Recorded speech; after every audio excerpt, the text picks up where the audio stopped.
Hello everyone, आज की इस क्लास में बच्चों हम लोग बात करने वाले हैं कंसंट्रेशन यूनिट्स को लेकर। ठीक है, ये आपकी क्लास 11th के लिए भी इंपॉर्टेंट है, क्लास 12th के लिए भी इंपॉर्टेंट है। जब भी आप न्यूमेरिकल्स लगाने बैठेंगे तो आपको कंसंट्रेशन यूनिट्स की नॉलेज होना बहुत ज़रूरी है। साथ ही साथ एग्जाम में डेफिनेशंस भी इसकी बहुत पूछी जाती हैं, तो हम लोग प्रॉपरली इसको देखेंगे और इन सभी यूनिट्स के बीच में क्या रिलेशन है, आज के इस वीडियो का हम लोग का मेन मुद्दा रहेगा। ठीक है, तो चलिए शुरू करते हैं हम लोग अपनी कंसंट्रेशन यूनिट्स को लेकर। ठीक है,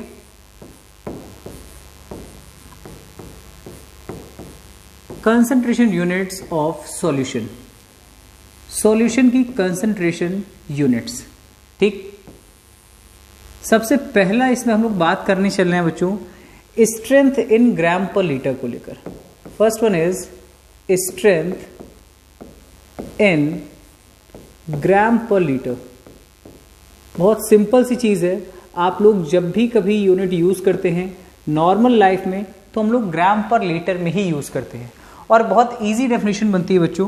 क्या कहना है अपने को, आप सबको यहां पर एक चीज पता होना बहुत जरूरी है कि हमारे सॉल्यूशन में जो मेन क्या होता है बच्चों, दो कंपोनेंट्स होते हैं, एक सॉल्यूट और एक सॉल्वेंट।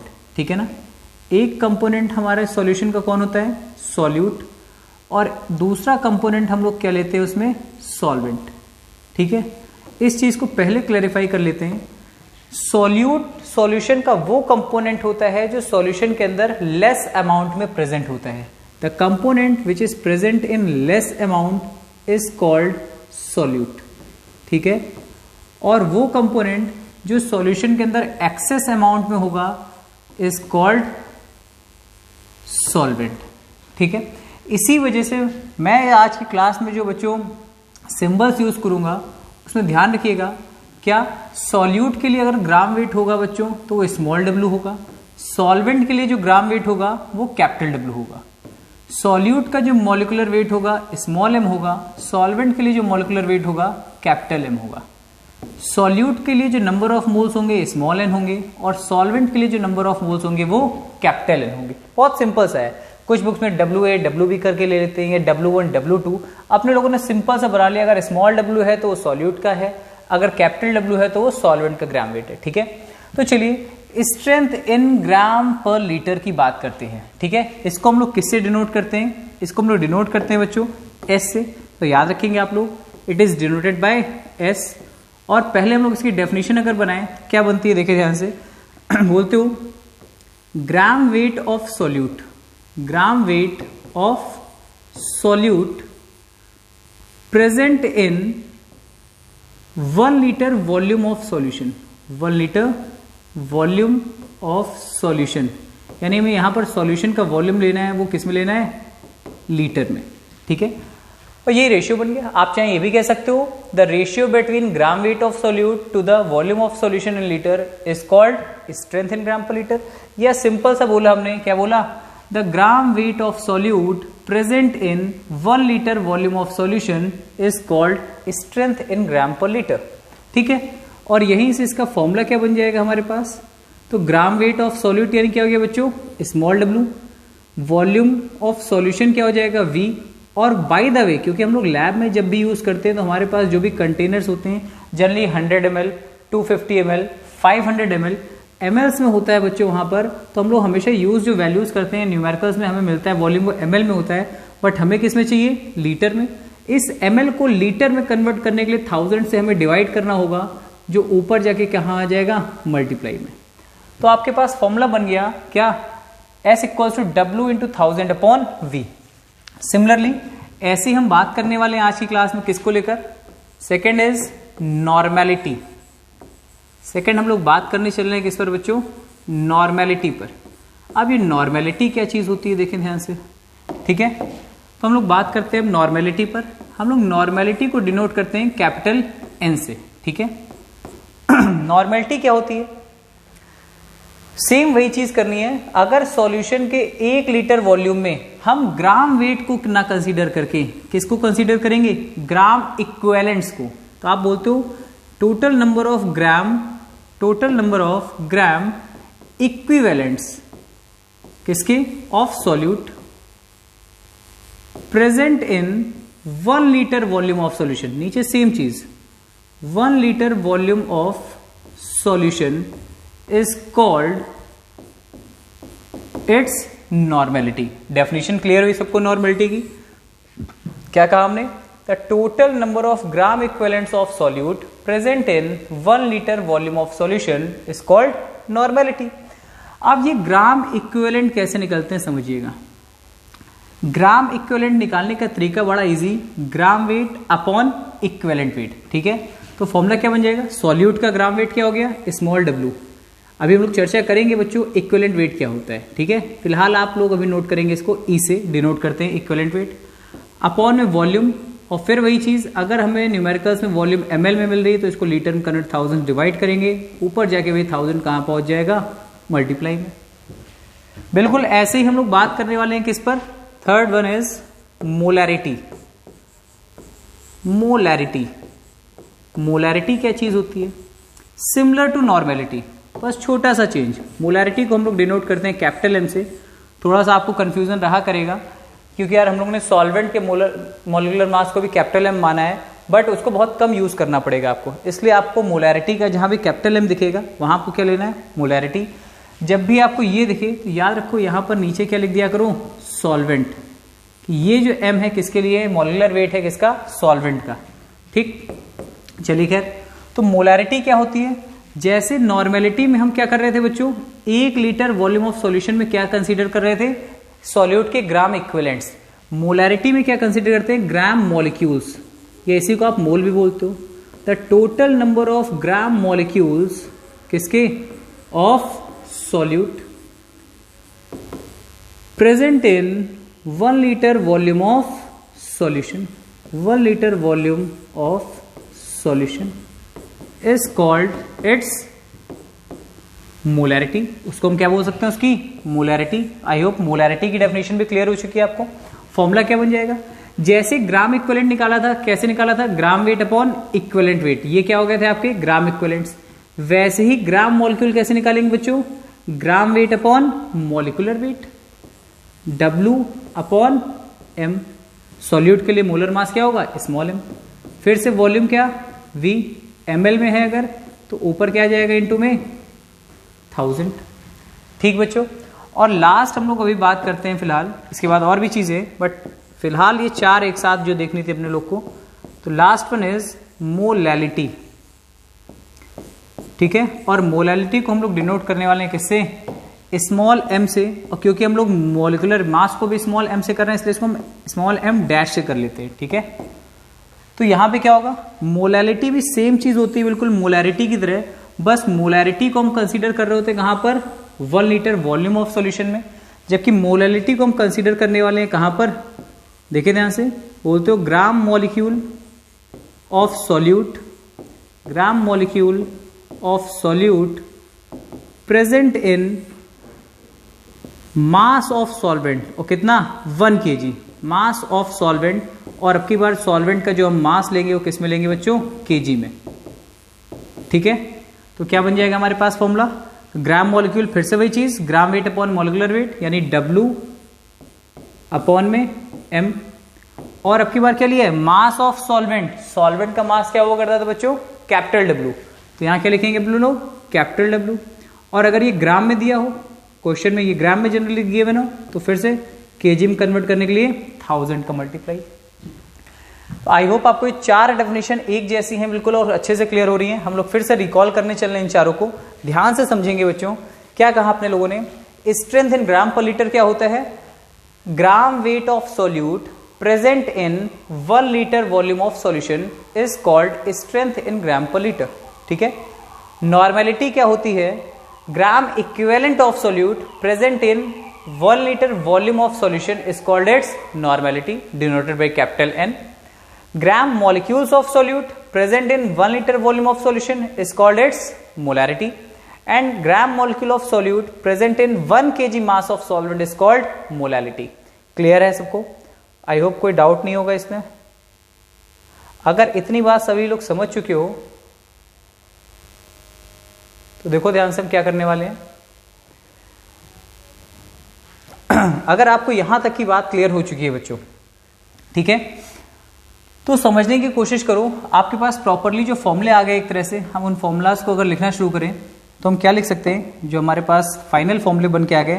तो हमारे पास स्ट्रेंथ का जो फॉर्मूला बन के आया वो क्या आया बच्चों, W इंटू 1000 अपॉन V, ठीक है ना। ये किसका फॉर्मूला हो गया, स्ट्रेंथ का। नॉर्मेलिटी का फॉर्मूला बन के आया W into 1000 upon E into V, ठीक है।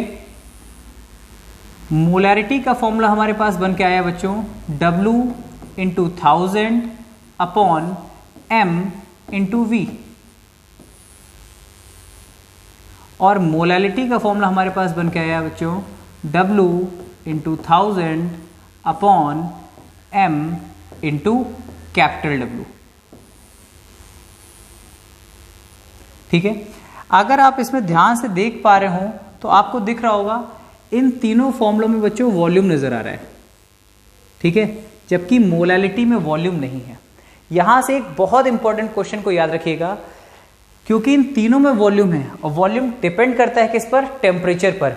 इसलिए स्ट्रेंथ, नॉर्मेलिटी, मोलैरिटी ये सब आपकी टेम्परेचर डिपेंडेंट कंसंट्रेशन यूनिट्स कहलाती हैं, जबकि मोलैलिटी में कहीं वॉल्यूम में फर्क नहीं आ रहा, वॉल्यूम नहीं है, यूज हो रहा है। इस वजह से मोलैलिटी एकमात्र ऐसी यूनिट है जो क्या होती है, जो टेम्परेचर पर डिपेंड नहीं करती है, नॉट डिपेंड अपॉन टेम्परेचर, ठीक है। तो पहली एक ये चीज आप बहुत अच्छे से यहां पर याद रखने वाले हैं, ठीक, कि मोलैलिटी एक ऐसी यूनिट होती है बच्चों जो टेम्परेचर से कैसी होती है, इंडिपेंडेंट होती है, ठीक है। अच्छा, इतनी बात बहुत अच्छे से सबको क्लियर हो चुकी है। अब हम क्या चाहते हैं बच्चों, इसमें रिलेशन डेवलप करना चाहते हैं। तो ध्यान से देखेंगे आप लोग, आपको बहुत अच्छे समझ में आ रहा होगा। ये अपने लोगों ने 4 फॉर्मूले बना लिए हैं, फर्स्ट, सेकंड, थर्ड, फोर्थ। अब पहले इनमें कुछ जो रिलेशंस बन सकते हैं हम उसको भी देख लेते हैं। ध्यान से देखो, तुम्हें स्ट्रेंथ बराबर दिख रहा है W इंटू 1000 अपॉन V। क्या यही W इंटू 1000 अपॉन V तुम्हें नॉर्मेलिटी के फॉर्मूले में भी नजर आ रहा है? बिल्कुल आ रहा है। तो हम इस पूरे की जगह क्या लिख सकते हैं, S।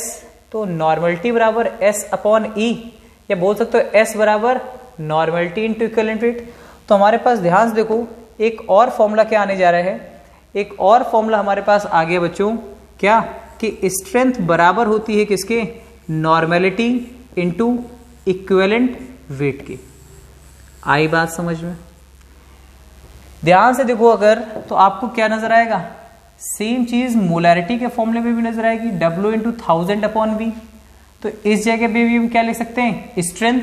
तो मोलैरिटी बराबर strength upon molecular weight of solute, या क्या लिख सकते हो, लिख सकते हो S बराबर molarity into molecular weight of solute. तो 2 फॉर्मूले आपको यहां से और मिल चुके हैं, फॉर्मूला नंबर 5 और 6। ये कब यूज करने हैं बच्चों आपको, जब कभी भी आपको नॉर्मेलिटी और स्ट्रेंथ में रिलेशन डेवलप करना हो। कुछ क्वेश्चंस ऐसे होंगे इसमें आपको स्ट्रेंथ दे रखा होगा और नॉर्मेलिटी पूछ रहा होगा, या स्ट्रेंथ दे रखी होगी और मोलैरिटी पूछ रहा होगा आपसे, या मोलैरिटी देकर स्ट्रेंथ पूछता है आपसे, ठीक है। अच्छा, एक और चीज देखो ध्यान से, इन दोनों 5 और 6 नंबर फॉर्मूले में क्या नजर आ रहा है आपको, LHS पोर्शन सेम है आपका। अगर LHS सेम है तो RHS भी सेम होंगे। हम यहां पर इक्विवेलेंट वेट पर भी पहले ही बात कर लेते हैं, ठीक है। याद रखिएगा इक्विवेलेंट वेट क्या होता है, इक्विवेलेंट वेट कैसे निकालते हो। जो लोग 11th में उनके लिए बहुत जरूरी है, ठीक, उनके लिए सब चीजें नहीं है। जो लोग 12th में उनको सब चीजें पता होती हैं बच्चों, फिर भी इक्विवेलेंट वेट निकालने का बहुत बेसिक फंडा क्या है, मॉलिक्यूलर वेट, जिसका इक्विवेलेंट वेट निकाल लो आप, उसका मॉलिक्यूलर वेट, ठीक है, उसका मॉलिक्यूलर वेट डिवाइड बाय क्या, n फैक्टर। अब ये n फैक्टर्स क्या क्या हो सकते हैं इसको समझिएगा, ठीक है। ये इक्विवेलेंट वेट का फंडा होता है। इस n फैक्टर को कई बुक्स में डिनोट किया गया होता है किससे, Z से। हम भी इसको Z से ही शो करेंगे, ठीक। डिपेंड करता है यार कि आप इक्विवेलेंट वेट किसका निकाल लो। अगर आप इक्विवेलेंट वेट किसी एसिड का निकाल लो तो वहां पर उस एसिड की बेसिसिटी किसका काम करेगी, Z का काम करेगी, ठीक है। अगर आप इक्विवेलेंट वेट निकाल लो किसका, बेस का, तो उस बेस की एसिडिटी एन फैक्टर का काम करेगी। अगर किसी सॉल्ट का इक्विवेलेंट वेट निकाल रहे हो तो उस सॉल्ट में प्रेजेंट टोटल पॉजिटिव या टोटल नेगेटिव चार्ज Z का काम करेगा। अगर आप किसी आयन का निकाल रहे हो तो उस आयन पर प्रेजेंट जो चार्ज है वो उसके इक्विवेलेंट वेट, उसके लिए Z का वेट, Z के वैल्यू का काम करेगा। ठीक है, आई बात समझ में? तो हम लोग इस चीज को भी करके देखेंगे, आप लोग जब न्यूमेरिकल्स ट्राई करेंगे। तो यहां से हमें मिल गया E जो है उसको हम क्या लिख सकते हैं, molecular weight divide by Z। तो ध्यान से देखो, अगर दोनों के LHS सेम हैं तो दोनों के RHS भी सेम होंगे, इसलिए हम यहां पर लिख सकते हैं Ne equals to M into M, और जहां E है वहां पर हम क्या लिख सकते हैं, small m upon Z equals to M into M। यहां से हम m और m को कैंसिल कर सकते हैं और यहां से हम अपना फॉर्मूला एक और बना सकते हैं बच्चों, क्या, ये Z उधर भेजेंगे तो नॉर्मेलिटी बराबर क्या बन जाएगा, मोलैरिटी इनटू Z। ठीक है ना, ये हमारा फॉर्मूला नंबर 7 बन गया। This is formula number 7। ठीक है, मैं जल्दी से थोड़ा सा बोर्ड छोड़ रहा हूं, आप लोग इसको जल्दी से नोट कर सकते हैं, इसका स्क्रीनशॉट ले सकते हैं, जिससे आपके पास फॉर्मूले हमेशा के लिए रहेंगे। ठीक, सबको सारे फॉर्मूले दिख रहे होंगे। चलिए, इतनी बात आई होप आपको अच्छे से क्लियर हो चुकी है। अब हम लोग थोड़ा सा और आगे मूव करते हैं। तो ये आपके बेसिक कंसंट्रेशन यूनिट्स और उनमें रिलेशन, अभी और भी हैं। ठीक है, अब हम बात करने चल रहे हैं बच्चों, कहां पर, इसके और आगे। इसके बाद जो हम लोग बात करेंगे वो किस पर करेंगे, वो हम बात करने चल रहे हैं किस पर, मोल फ्रैक्शन पर। अब बात आती है किसको लेकर, मोल फ्रैक्शन। बच्चे, फ्रैक्शन मतलब होता है हिस्सेदारी, और मोल फ्रैक्शन तो क्या हो गया, मतलब मोल्स के टर्म में हमारी हिस्सेदारी क्या है। हमारा सॉल्यूशन दो कंपोनेंट से बन रहा था, एक सॉल्यूट और एक सॉल्वेंट, दोनों मिलकर पूरा सॉल्यूशन बना रहे हैं। उसमें कुछ मोल्स सॉल्यूट के हैं, कुछ मोल्स सॉल्वेंट के हैं, दोनों के मोल्स को सम कर रहे हो तो सॉल्यूशन के मोल्स बन रहे हैं, है ना। ठीक, तो जो सॉल्यूट के मोल्स हैं उनकी कितनी हिस्सेदारी है पूरे सॉल्यूशन में, जो सॉल्वेंट के मोल्स हैं उनकी कितनी हिस्सेदारी है पूरे सॉल्यूशन के मोल्स में, वही चीज क्या कहलाएगी, मोल फ्रैक्शन। ठीक, हम मोल फ्रैक्शन को बच्चों डिनोट करते हैं किससे, एक्स से। ठीक है, इसको हम डिनोट करते हैं किससे, एक्स से, और मोल फ्रैक्शन हर कंपोनेंट का होगा। ठीक है, तो हम जनरली मान के चल रहे हैं कि हमारे सॉल्यूशन के अंदर दो कंपोनेंट हैं, एक सॉल्यूट और एक solvent.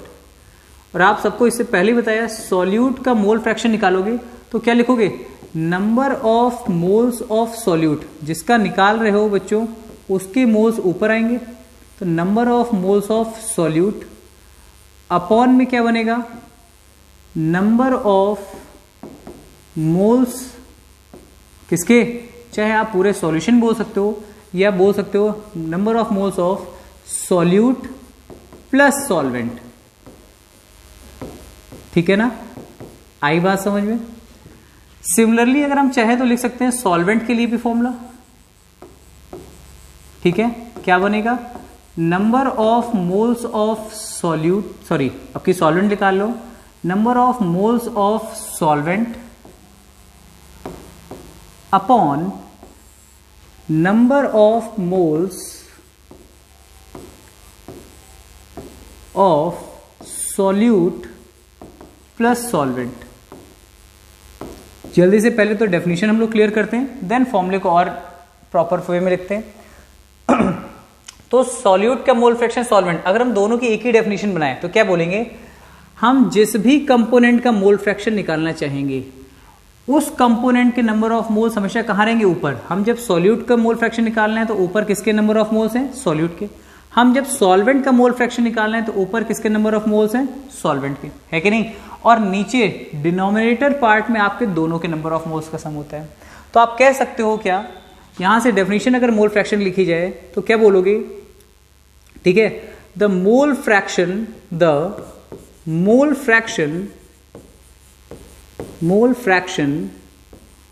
of any component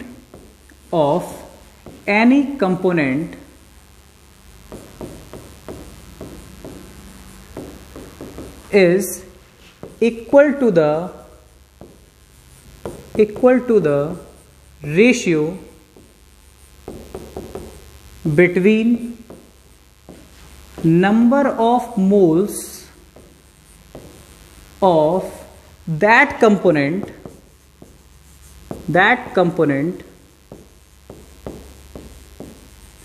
to the number of moles of both components।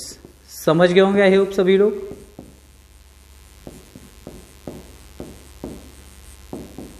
ठीक है, जिस कंपोनेंट का भी मोल फ्रैक्शन निकाल लो हो, उस कंपोनेंट के नंबर ऑफ मोल्स ऊपर और अपॉन में दोनों कंपोनेंट्स के नंबर ऑफ मोल्स। ठीक है, मतलब अगर हम यहां बात कर रहे हैं तो हम क्या लिखेंगे, यहां पर ऊपर सॉल्यूट के number of moles small N और नीचे small N plus capital N. या फिर यहां बात करोगे तो ऊपर क्या आ जाएगा, capital N upon small N plus capital N. समझ गए बात को, क्लियर है। ठीक, तो आपके पास यहां से फॉर्मूले क्या बन गए, आपके पास यहां से दो फॉर्मूले और आ चुके हैं। ठीक है ना, चलिए वो दो फॉर्मूले आपके पास क्या आ चुके हैं, देखें ध्यान से। वो फॉर्मूले आ चुके हैं कि हम अगर मोल फ्रैक्शन ऑफ सॉल्यूट की बात करते हैं तो हम क्या लिखते हैं, small N upon small N plus capital N. अगर हम बात कर रहे हैं मोल फ्रैक्शन ऑफ सॉल्वेंट की तो हम क्या लिखेंगे बच्चों, capital N upon small N plus capital N.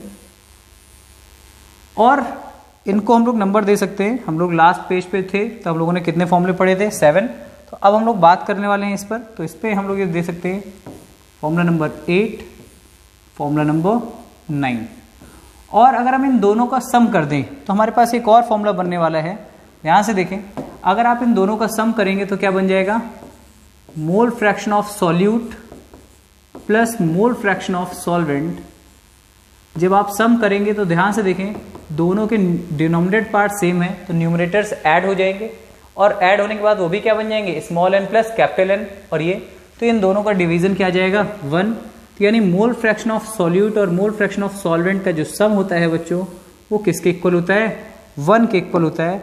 ये हमारे पास एक और रिलेशन आ गया। ठीक है, फॉर्मूला नंबर 10। आई होप यहां तक किसी को डाउट नहीं होना चाहिए। ठीक है ना, क्लियर है। अब दो फॉर्मूले और, ये दो फॉर्मूले आपके सबके 11th के सिलेबस में वैसे काउंट नहीं किए जाते हैं, बट फिर भी कई सारे न्यूमेरिकल्स में आपको उन फॉर्मूले से बहुत हेल्प मिलने वाली होगी। तो आप जल्दी से उन फॉर्मूलाज को भी देखते चले। ठीक है, कुछ गलत नहीं है अगर आप उन फॉर्मूलाज को यूज करते हो। ठीक, वो चीजें हम डिराइव कर सकते हैं, अगर उनको समझ लेंगे तो बहुत सारे टेक्निकल क्वेश्चंस जो आपके हैं परसेंटेज वाले, जिसमें डेंसिटी दी रहती है, जिसमें मोलैलिटी और मोल फ्रैक्शन दिया रहता है, उनको सॉल्व करना बहुत आसान हो जाएगा आपके लिए। हम लोग उसका प्रॉपर डेरिवेशन देखते हुए उन फॉर्मूलाज को निकालेंगे। तो आप अगर 11th में हैं तो आपको क्या करना है, उन डेरिवेशंस को यूज करते हुए पहले फॉर्मूला डेवलप करना है, देन आपको इस्तेमाल करना है। और अगर आप 12th में हैं तो वो आपके कोर्स में आ चुके हैं फॉर्मूले। ठीक है, तो अब की बार हम लोग रिलेशन एस्टैब्लिश करने वाले हैं बच्चों। किसमें, पहला रिलेशन एस्टैब्लिश करेंगे, रिलेशन हम लोगों ने सबके बीच में रिलेशन किया बट मोलैलिटी को कहीं रिलेट नहीं किया। तो relation between molality and mole fraction.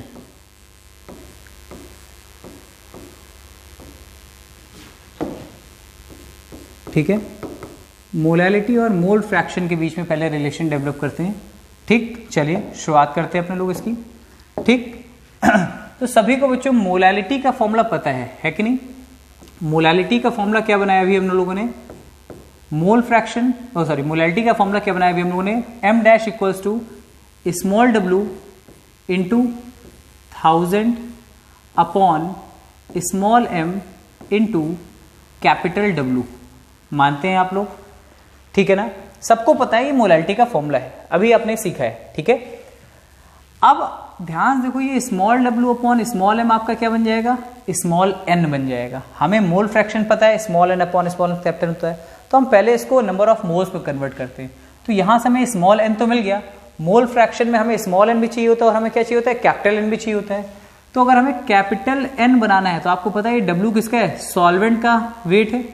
अगर इसको हम डिवाइड कर दे सॉल्वेंट के मॉलिक्यूलर वेट से तो ये क्या बन जाएगा, कैपिटल N। अब आपने अगर डिवाइड किया तो आपको और क्या करना पड़ेगा, मल्टीप्लाई भी करना पड़ेगा। मानते हैं, तो हमने इसी फॉर्मूले में क्या किया बच्चों, m से डिवाइड भी किया और m से मल्टीप्लाई भी किया, तो ये क्या बन गया, कैपिटल N बन गया, ठीक है ना। तो हम ये सी चीज को कैसे लिख सकते हैं, m डैश बराबर स्मॉल n इंटू 1000 अपॉन में कैपिटल N इंटू m। कोई टेंशन किसी को। अच्छा, अगर यहीं पर हम small n plus capital N से न्यूमरेटर को भी डिवाइड कर दें और डिनोमिनेटर को भी डिवाइड कर दें, क्या करने कह रहे हैं हम, स्मॉल n को डिवाइड किया हमने किससे, small n plus capital N से, इंटू में 1000, और कैपिटल N को भी हमने डिवाइड किया किससे, small n plus capital N से, इंटू में m। मेरे ख्याल से कोई दिक्कत नहीं यहाँ तक, आ गई होगी बात समझ में, क्योंकि हमें मोल फ्रैक्शन बनाना है। और ध्यान से देखो तो ये क्या बन गया बच्चों, ये जो आपका है ये किसका फॉर्मूला दिख रहा है आपको, मोल फ्रैक्शन ऑफ सॉल्यूट, और ये किसका फॉर्मूला दिख रहा है आपको, मोल फ्रैक्शन ऑफ सॉल्वेंट, है कि नहीं। तो हम लोग यहां पर क्या यूज कर सकते हैं, और हमारा फॉर्मूला और रिलेशन भी डेवलप हो चुका है, क्या, m dash equals to mole fraction of solute into 1000 upon mole fraction of solvent into m। और ध्यान रखिएगा ये m है क्या यहां पर, ठीक, सॉल्वेंट का मोलर मास। इसीलिए हम हमेशा कहते हैं बच्चों, जब सॉल्वेंट के मोलर मास की बात आए तो नीचे लिख लिया करो ये मोलैरिटी नहीं है,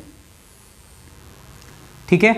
तो ये आपका क्या बन गया, ये फॉर्मूला नंबर 11 हो गया आपके लिए, ठीक है। आई होप सबको क्लियर हो गया होगा, कोई डाउट नहीं किसी को, ठीक है ना। चलिए अच्छी बात है, तो इसको भी हम लोग साइड में कर लेते हैं। दूसरा रिलेशन अपने लोग पढ़ने चल रहे हैं बच्चों किस के बीच। अब जो बात करने वाले हैं वो क्या है, relation between molality and molarity. अब हम लोग बात करने चल रहे हैं मोलैलिटी और मोलैरिटी के बीच रिलेशन की, ठीक है। देखिए ध्यान से, अगेन हम लोग स्टार्ट करेंगे मोलैलिटी के फॉर्मूले से। मोलैलिटी बराबर क्या पढ़ा अपने लोगों ने, स्मॉल w इंटू में 1000 अपॉन में m इंटू में कैपिटल W। जैसे हम लोगों ने यहां पर पहले इसको मोल फ्रैक्शन के फॉर्मूले में कन्वर्ट किया था, वैसे ही हम इस फॉर्मूले को मोलैरिटी में कन्वर्ट करने वाले हैं, ठीक है। मोलैरिटी में हमको क्या चाहिए होती है, वॉल्यूम। तो हम क्या करने वाले हैं, देखो बच्चों, इस मोलैरिटी को अपने लोग डिवाइड करने जा रहे हैं किससे, वॉल्यूम से, और जब डिवाइड करेंगे तो मल्टीप्लाई भी करेंगे। अगर हमने लोग क्या करें, यहाँ पर W को थोड़ी देर के लिए हमने बाहर रखा, ठीक है, हमने इसको वॉल्यूम से यहाँ पर मल्टीप्लाई किया और इसी को वॉल्यूम से क्या कर दिया, डिवाइड भी कर दिया, V कैंसिल हो जाएगा, कोई टेंशन किसी को, है कि नहीं। तो अगर आप ध्यान से देखना चाहो तो आपको दिख रहा होगा ये क्या बन चुका है आपके लिए, मोलैरिटी बन चुका है। तो इस फॉर्मूले में हमने मोलैरिटी की एंट्री तो मरवा दी, है कि नहीं। अब आपके फॉर्मूले में मोलैरिटी आ चुका है यार, लेकिन होता क्या है, यहाँ के जो न्यूमेरिकल्स होते हैं ना बच्चों, उसमें डेंसिटी देते हैं, ठीक है। तो इसको जरा और समझना ये जो W है आपका, ये क्या है, ये वेट ऑफ सॉल्वेंट है, ठीक है, ग्राम वेट ऑफ सॉल्वेंट। और आपको हमने भी बोला क्या कि पूरे सॉल्यूशन का जो वेट होता है बच्चों, वो किसके बराबर होगा, सॉल्यूट के वेट के बराबर, सॉल्यूट प्लस सॉल्वेंट के वेट के बराबर होगा, है कि नहीं। तो कैपिटल W यानी कि यह वेट ऑफ सॉल्वेंट जहां पर भी लिखा है उसकी जगह हम क्या कर सकते हैं, पूरे सॉल्यूशन के वेट में से सॉल्यूट के वेट को माइनस कर दे तो भी काम बन जाएगा, है कि नहीं। तो जहां पर अपने लोगों ने क्या लिख रखा है, जहां पर अपने लोगों ने लिख रखा है W यानी सॉल्वेंट का वेट, उसके क्या लिख सकते हैं, weight of solution minus weight of solute लिख सकते हैं, अपॉन में V है, ठीक, और V क्या है, सॉल्यूशन का वॉल्यूम।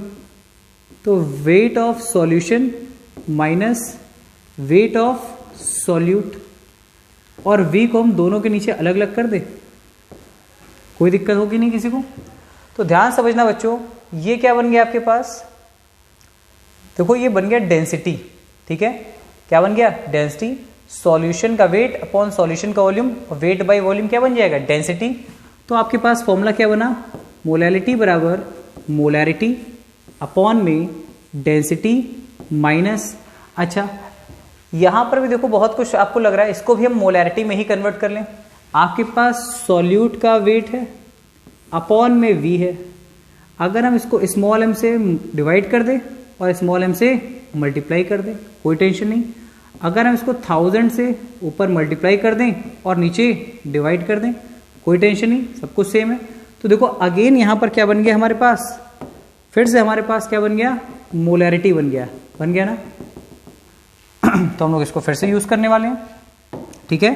तो क्या बन जाएगा, मोलैलिटी बराबर मोलैरिटी अपॉन में density minus molarity into small m upon 1000। जरा इस 1000 का एलसीएम ले लो तो यहाँ d इंटू 1000 हो जाएगा और ये 1000 ऊपर चला जाएगा।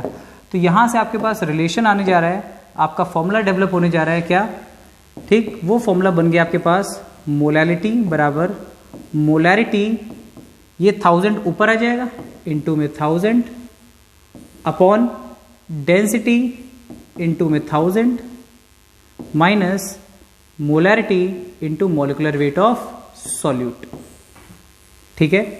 ये हमारा आ गया क्या, फॉर्मूला नंबर 12, ठीक। तो ये 12 फॉर्मूले ऐसे हैं जिसकी हेल्प से आप मोल कॉन्सेप्ट में बहुत इजीली न्यूमेरिकल सॉल्व करने वाले हैं, ठीक है। हम लोग एक वीडियो भी मोल कॉन्सेप्ट पर भी लेके आएंगे। तो जल्दी से देखें, हम लोग जल्दी से इन 12 फॉर्मूलों को एक साथ बोर्ड पर देखने चल रहे हैं, ठीक है ना। 12 फॉर्मूलों को एक साथ बोर्ड पर देखते हैं और हमको फॉर्मूले याद रखने हैं, डेफिनेशन भी अच्छे से याद रखनी है और फॉर्मूले। न्यूमेरिकल्स आपके पास यहाँ से ज्यादा पूछे जाएंगे, इसलिए आपको फॉर्मूले हर समय याद होने चाहिए।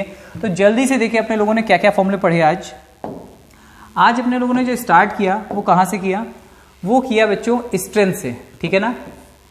स्ट्रेंथ बराबर क्या बन गया हमारे पास, W इंटू 1000 अपॉन V, ठीक है ना, कोई टेंशन किसी को। दूसरी बात करी अपने लोगों ने किसकी, नॉर्मेलिटी की। नॉर्मेलिटी बराबर क्या बना अपने पास, W into 1000 upon E into V। जब आप मोल कॉन्सेप्ट का चैप्टर के न्यूमेरिकल्स लगाने बैठ रहे हैं तो आपको इन सब फॉर्मूलों की नॉलेज होना बहुत जरूरी है। Third one is molarity. Molarity के लिए फॉर्मूला बन गया W into 1000 upon M into V, और ये V किसमें, ml में है, ठीक है। इस बात को हम पहले ही बता चुके हैं आप लोग को। Fourth one is molality. Molality का फॉर्मूला क्या बना, W into 1000 upon M into, बस मोलैरिटी से थोड़ा सा चेंज है, यहाँ पर क्या आ जाता था, मास ऑफ सॉल्वेंट, जो किस में रहा करता था, ग्राम में, ठीक। इन सब जगहों पर वॉल्यूम किस में बच्चों, लीटर में लिख लेते हैं अपने लोग, कोई कंफ्यूजन ना रहे किसी को, ठीक है। ये रहा, ठीक है। फिर अपने लोगों ने रिलेशन डेवलप किया, ठीक है, किसके किसके बीच, स्ट्रेंथ और नॉर्मेलिटी के बीच, जो हमारा 5th नंबर फॉर्मूला बना क्या, S बराबर NE, ठीक है ना। दूसरा फॉर्मूला हम लोगों ने डेवलप किया था किसके बीच, स्ट्रेंथ और मोलैरिटी के बीच, जो फॉर्मूला नंबर 6 बना क्या, स्ट्रेंथ बराबर molarity into molecular mass of solute. 7वां फॉर्मूला हम लोगों ने डेवलप किया नॉर्मेलिटी और मोलैरिटी के बीच, जो क्या बना था नॉर्मेलिटी बराबर मोलैरिटी इंटू Z, जहां Z आपका क्या हुआ करता था, N फैक्टर, ठीक है। इस तरह से आप याद रखने वाले हैं 7 फॉर्मूले। देन हम लोग कहां पहुंच गए बच्चों, मोल फ्रैक्शन में, ठीक है। मोल फ्रैक्शन में अपने लोगों ने क्या बात सीखी कि सॉल्यूट का मोल फ्रैक्शन क्या होता है, तो जिसका भी निकाल रहे अपने लोग उसके मोल्स ऊपर अपॉन में दोनों कंपोनेंट के मोल्स, है कि नहीं। 9th नंबर फॉर्मूला पढ़ा अपने लोगों ने क्या, सॉल्वेंट का मोल फ्रैक्शन, जो कि क्या होता है, capital N upon small n plus capital N। और इन दोनों के बीच एक सिंपल सा रिलेशन जो हमारा 10वां फॉर्मूला बना क्या, कि सॉल्यूट का मोल फ्रैक्शन और सॉल्वेंट के मोल फ्रैक्शन का जो सम होता है वो किसके इक्विवेलेंट होता है बच्चों, इट इज इक्वल टू 1, ठीक। ये 10 फॉर्मूले तो बहुत बेसिक है, और 2 हमने आपको अलग से फॉर्मूले बताए जो डिराइव भी किए। इसके पीछे की स्लाइड्स में वो फॉर्मूले डिराइव्ड हैं। क्या था वो?